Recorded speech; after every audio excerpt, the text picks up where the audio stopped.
It's only a game. Why you have to be mad? What is up, heroes of Dominion? My name is Charlie. This is Hero Wars Central, and in today's video, I want to talk a little bit about probably my new favorite tank, Aurora. Now, starting off, it wasn't that way. I thought Aurora was kind of a waste. I thought that she was weak, and a lot of new players are probably running into the same issue. And the main reason why I'm doing this video is because this evening, in about 12, 13 hours from now, from the time this video goes live, the mobile version of the game is having an Aurora and Qingmao Soulstone event.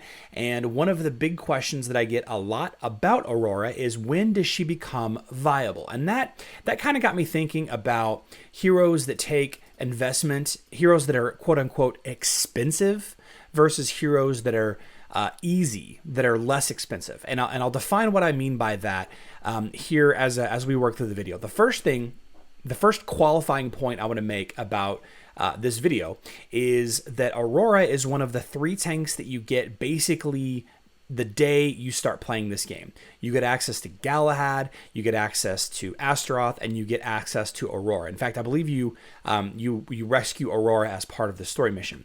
Now, when you get Aurora, you think, okay, you don't have many heroes yet, and you think, oh, there's this elvish, female warrior tank lady. We're going to stick her in the team. That sounds great. Maybe you're using Galahad and Astaroth as well. Again, you probably only have 3 to 6 heroes at this point in the game.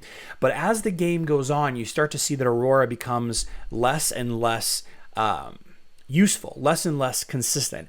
And the main reason for that is not only is the fact that she's a tank and she requires a ton of investment as a tank to be effective, but also her method of damage mitigation, that is the way that she avoids damage, is a little different from the other tanks. Galahad and Astaroth both have nice chunky health pools and armor and magic defense.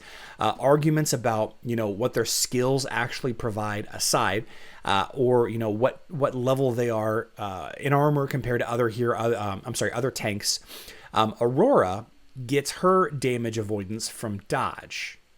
Right? She has the dodge glyph, she has a dodge skin, and she has this book that provides dodge. Finally, her artifact weapon will provide dodge for the whole team. So the question that I get asked constantly, kind of circling back to the beginning of this video, is at what point does Aurora start to become usable? And that brings up one of the most interesting conversations in Hero Wars, in my opinion, is the early game versus the mid game versus the late game. Heroes that are good early but are terrible late. Heroes that are terrible early but are fantastic late. Aurora is one of those heroes that is really, really, really bad early, but later on is one of the best tanks in the game. Probably one of the top 3, if not the top 2 tanks in the game. Now, obviously, that's subjective and according to opinion and according to, whatever teams you're trying to build. A lot of the Twins teams prefer Astaroth or Zeri. A lot of the Kark teams prefer Astaroth. We're not going to get into a team discussion about that there.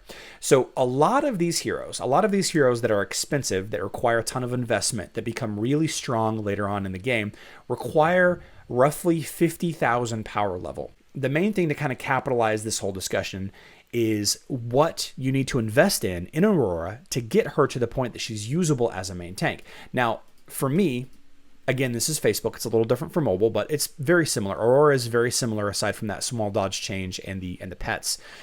My team here is effective in its power range. So I'm at 189 power. I could, easily take out this hero. This team is, roughly 3 to 4 levels below my team, but I could, I would be competitive with these teams. I'd also be competitive with a little bit higher, this team right here at 219,000 meat shakes. I would be competitive with meat shakes team. At least I could say that my Aurora as a tank would be competitive in her role as a tank. So whenever somebody's talking about an expensive hero, or it takes a lot of investment to make them good, they're talking about getting that hero to 50,000 or higher power. And that's just an arbitrary number that somebody picked out of the air. But what it represents, what this power number represents, is the leveling of those specific stats that are important to that hero. Taking Aurora as an example again, dodge being the most important stat to her as damage mitigation, health, armor, and magic defense is also very important. But looking at the character screen, you have skins. Of those skins, you have health, armor, dodge, and her main skin is strength. Because Aurora is a highly effective dodge tank, it is advised to get the Nordic skin first and to heavily invest in that dodge skin. Before anything else. Ultimately, you're going to want a lot of strength because strength applies physical attack as well as health. You're going to want that health skin to increase her total health pool. And you do want armor. You do want this devil skin, however horrible this skin looks. In my opinion, Aurora has some of the ugliest looking skins in the game. This is the only one that I kind of like. But even then, I'm not a huge fan of it. Whenever it comes to glyphs, you want to focus on those glyphs that are most important to that hero. So I leveled up all 5 to 40, and once I hit level 100, I believe these will all jump to 50 as a cap here on Facebook. But I leveled up dodge first. If you were leveling up another tank, you would probably want to focus on armor and health, or armor and magic defense and health. If you were focusing on a critical hit hero like Yasmin, contrasting this, you want to focus on critical hit. Her big damage comes from critical hit. If you're focusing on a support hero like Nebula's big benefit, not to get too far into a Nebula video, but Nebula's huge benefit is in physical attack. The more physical attack she has, you can see this modifier is 120%. This one is 100 and 150%. You see that you can read the skill there. The skill modifier is a good amount of physical attack. So Nebula, as an example, really, really wants her physical attack and agility to be high. So you should focus on those. So again, Aurora and other very expensive heroes like Ishmael, other tanks, your primary damage dealers, they really start to come into their own once you hit about that 50,000 power. And again, that's an arbitrary number. It's probably somewhere in that range from 40 to 60,000, depending on, what hero you're looking at. But until then, Aurora is garbage. Aurora is really bad. She dies very quickly. If you don't have her skills leveled up, she's got poor protection against magic damage. Not being able to dodge physical attacks and having low armor and health means that she dies very quickly, which means the rest of your team dies very quickly. So of the 3 starter tanks, Aurora, Astaroth, and Galahad, she's by far the weakest early, but becomes one of the better at the end. Let's talk briefly about heroes that are inexpensive, that are really inexpensive to level up. Jorgen is a prime example of one of these heroes. There is another discussion in the Hero Wars community about finding a quote-unquote sweet spot for some heroes.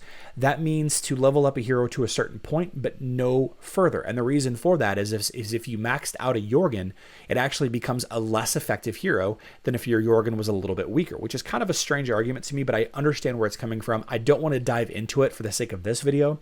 The point of Jorgen in this video is to discuss that his abilities that matter, you see they're all based on magic attack, or these 2 are based on magic attack, but his abilities that matter, taking energy from the front line, cursing the enemy team, forcing physical damage to the back. A lot of Jorgen's abilities that matter don't require a ton of investment into Jorgen. And you can see here, I only have about 18,000 invested into him.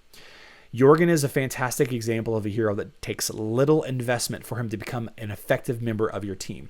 Another great example of a hero that becomes extremely effective without much investment is Cornelius. Let me find my Cornelius here.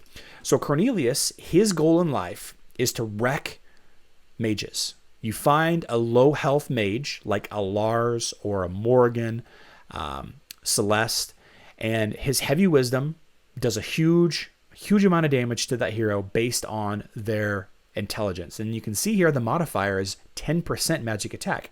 That means that of the total damage from this ability, only 10% of it is derived from his magic attack.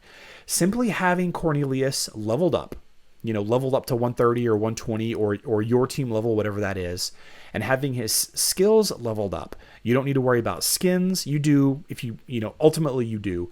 You don't need to worry about his glyphs. You really don't even hardly need to worry about his artifacts. So long as you have Cornelius's level caught up and his skills caught up, Cornelius can be an effective member of your team. So Cornelius and Jorgen are examples of inexpensive heroes. Okay. So I'm not going to go through every single hero. I'm not going to go through every single hero and discuss whether they're expensive or inexpensive, but pick a hero. Look at their abilities. This ability is modified by 30% physical attack. You know, that's mid to high amount of a modifier. This, doesn't take much. This doesn't take much. This also doesn't take much. 10% of physical attack.